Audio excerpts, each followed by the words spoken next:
So now, hearken to my final words. History will eventually forget Saridra. But it will never forget the Imperator's people or the Flame Chase era she began. Final words?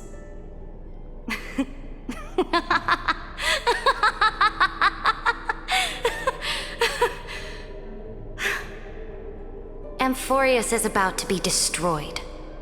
There's no time left for pointless debates.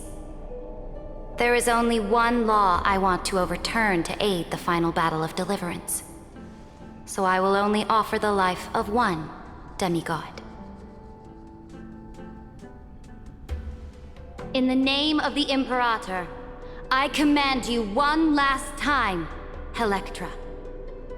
Either sacrifice yourself for conquest, or pierce this tyrant's chest with your sword. Thus, the Imperator concluded her final speech. At the end of her life, at the last moment before she stepped onto the altar, she gave her most loyal subject the choice to decide fate, just as she promised her compatriots before her very first campaign. My blood flows in you now.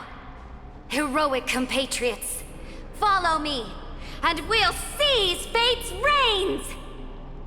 The Imperator fell. Some say that the Dux Gladiorum turned traitor and killed her liege. Some say that she imprisoned the tyrant in a shallow pond of water, then left. Which meant the Imperator had to kill herself to rewrite the law. There are countless stories about her death. All we can be sure of is when the knight left the vortex, the Imperator was still mumbling about their past conquests together. The beginning and the end of her existence. Imperator, wait! How could someone of your status come to the front lines? Let me be the flag bearer! The troops defending the pass to the west of the grove, have they surrendered? They ran as quickly as they could when they heard your name. The Golden Cocoon Pass is now in the First Legion's hands. Good. What about the Delosian militia? The Third Legion set fire to the mountains and flattened everything west of the basin. They just need a few more days. That is enough. We cannot afford to miss an opportunity for victory.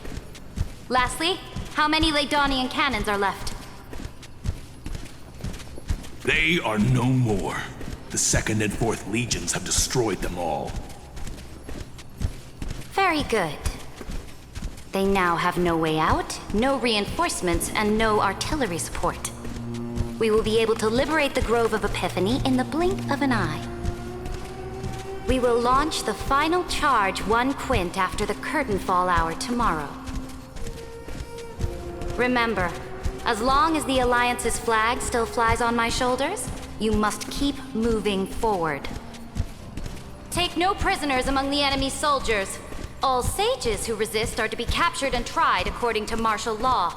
And do not destroy any books. Now go! Notify the entire army. Understood! Those who are resolved to die, we salute you. Reporting in. The mountain dwellers are resisting fiercely, and the legendary Mountain Breaker has personally engaged in battle. Their formations are nigh impenetrable. Then cease our frontal assault. Send scouts to all legions and tell them to retreat into the Tritos Plains before the parting hour. What? Are you planning to surrender? It's a strategic change of plans. The seismic walking dragon is enough for that battlefield. Walking dragon? You mean that stupid beast, Terravox? What can they even do? Stupid? No. They are the wisest of all of Georgios' creations. Only they can perceive the currents of time. Let them deal with their earthly brethren. We will advance and take the lead in defeating what remains of our enemy. I will deliver the most fiery retribution for the humiliation they dealt us, and crown myself with a god-slaying wreath. Understood. I'll see to it. Those who are resolved to die, we salute you. The Temple of the Three Fates sent a letter, Imperator. They refused to surrender and said this letter is their last warning to us.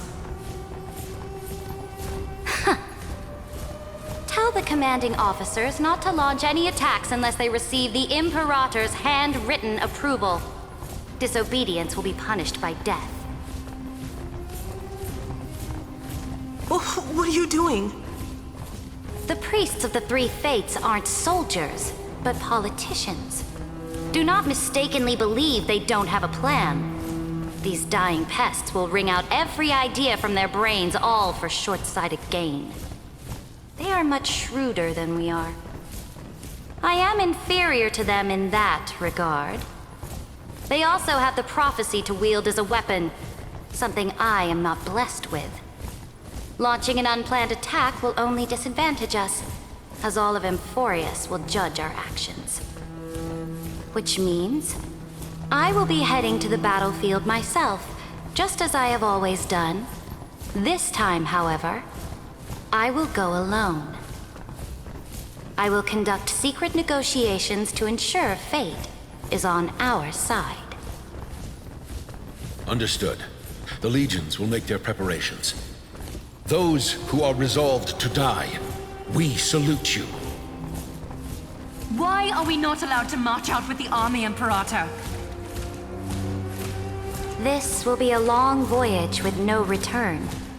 Those of you who bear the prophecy cannot come with me. Why are you personally leading this battle if it's doomed to fail? The Flame Chase journey cannot be without a leader. That is correct. The Empire will be without a head when the Imperator falls. But remember, as long as you seize the right opportunities, even a chaotic game will remain winnable. My departure will create a long staircase for you. You will understand what I mean when news of my death reaches your ears. Saridra, is our journey about to be over? Destroy the old laws and forge new ones. My conquest has reached its limits within the borders of Amphorius.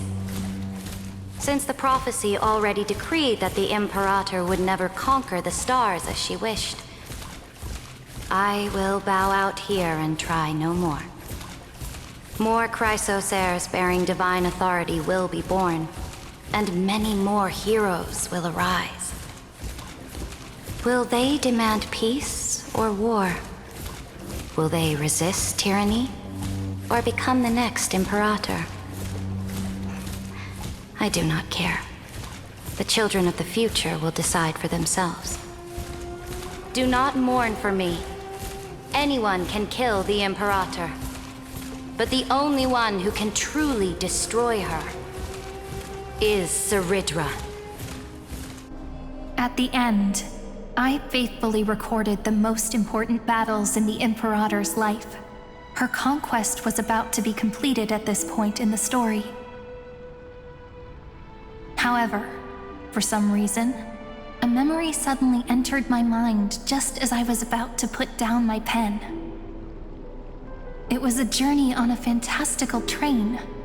I had the honor of having a heart-to-heart conversation with the Imperator under the stars, and I asked her this question at the end of that discussion. How do you want history to remember you? As a hero who gave up her life for the Flame Chase? Or as a tyrant? She answered so quickly, as if she had made up her mind long ago. I would rather be forgotten than be defined.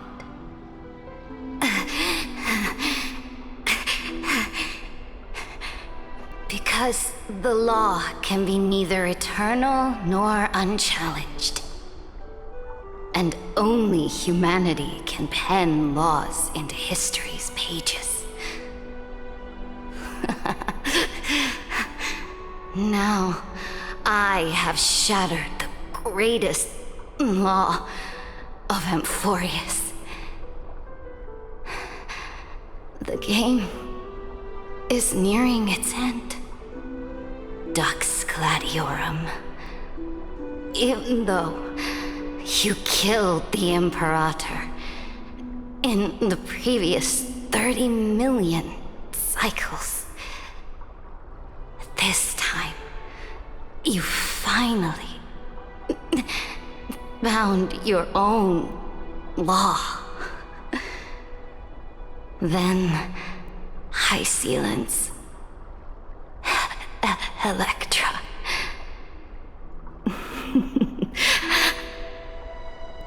I will ask someone to deliver the prophecy's ocean at the boundaries of this world to you. Will you choose to swim into that ocean? I do not care. Do not care.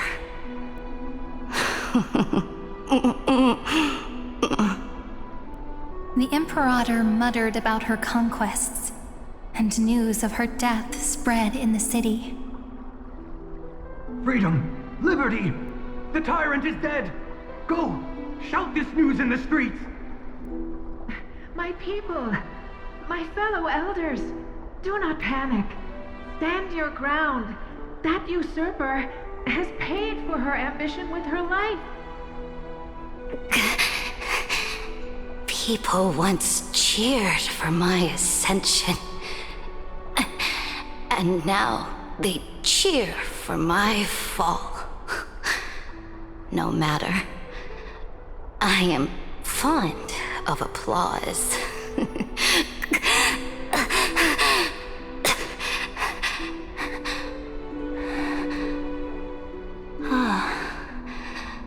I see the cosmos, the battlefield that I cannot reach. I will return in the next cycle. The stars will hear my legion's war drums. Hear the great name of the Imperator. Hear Amphorius's Serid.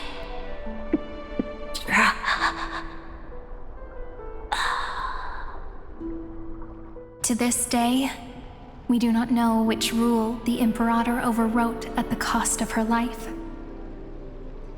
Perhaps the truth will only be revealed at the moment of checkmate, just like every chess game she ever played. We only know her death inflamed Akama. On one side of the city, those who defended liberty toppled her statues to the ground. On the other side, her supporters put themselves between the masses and her monuments, declaring loudly that the Sovereign is still among the people. It is said that golden blood congealed into the same letters everywhere they fought. It was the name borne by Akama's first and final sovereign, the Imperator Seridra. But the one who bore that name did not see any of this. Her gaze was cast far away, and the sound of tides in her ears drowned out the people's cries. What was the Imperator thinking about in that prophesized ocean at the boundaries of this world? In that shallow puddle of stagnant water? Was she reminiscing about her past conquests? Or repenting for the millions killed for the flame chase? It was neither. The Imperator only saw how the surface of the water gleamed like that crude chessboard. Dissected by light and shadow, in the afternoon when her teacher played against her for the first time. Look at this chessboard. What do the pieces look like? They are strangely beautiful. They look like the stars in the night sky ablaze.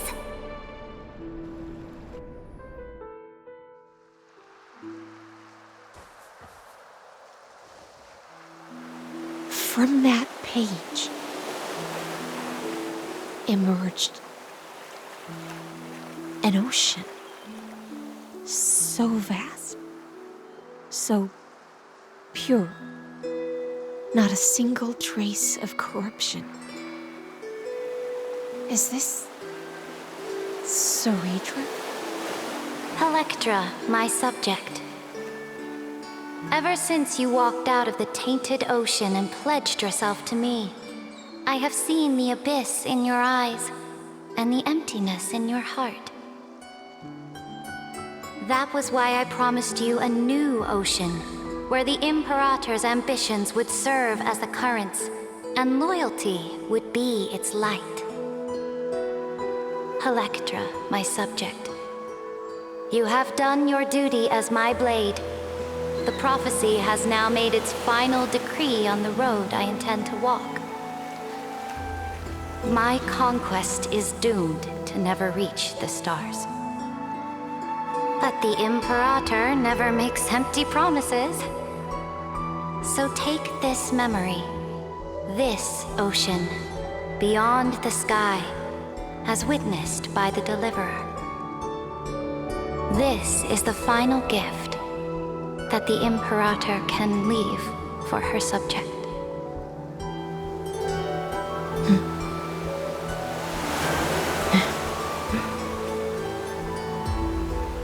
When I was still a fish in the ocean, I always felt so genuine swimming through the waters.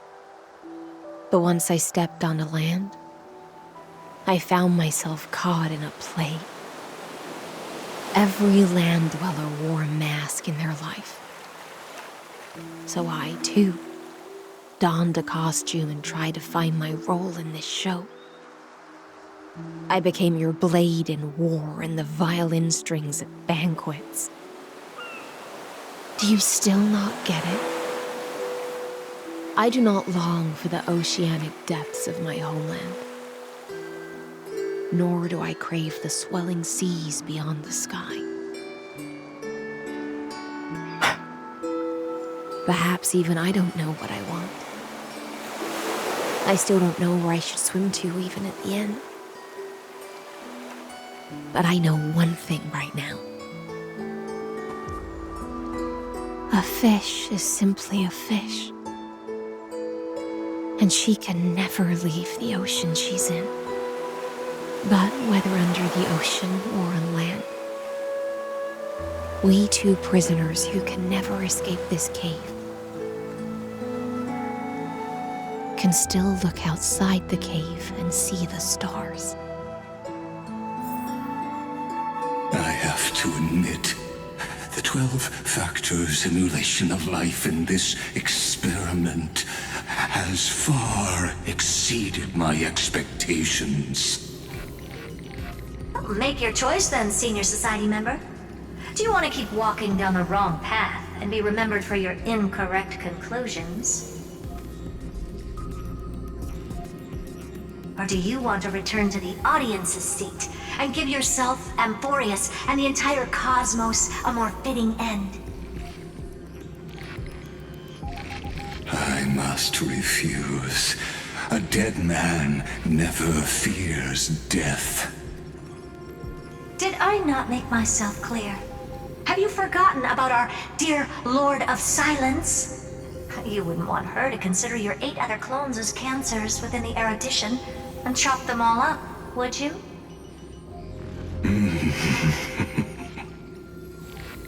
Your logical deductions are vastly different from mine. Therefore, allow me to provide one more academic recommendation. Listen, my peers. don't you look beyond this world? Just as the Chrysos heirs did.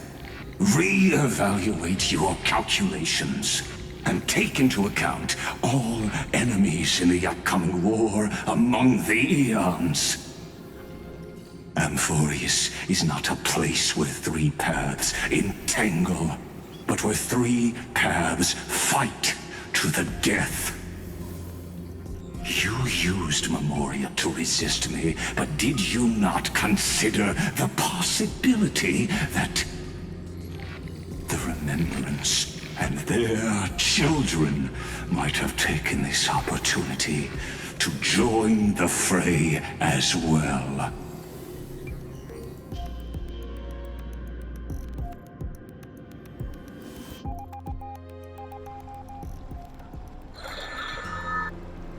Oh, so this isn't just silence.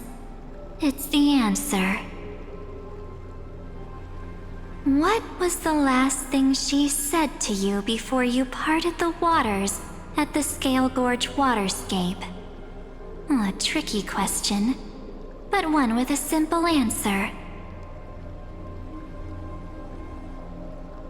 She didn't say anything back then, right?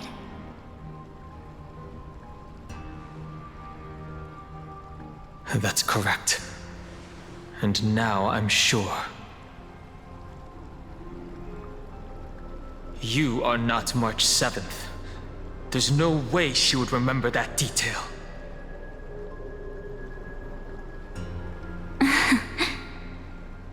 I'll only warn you once.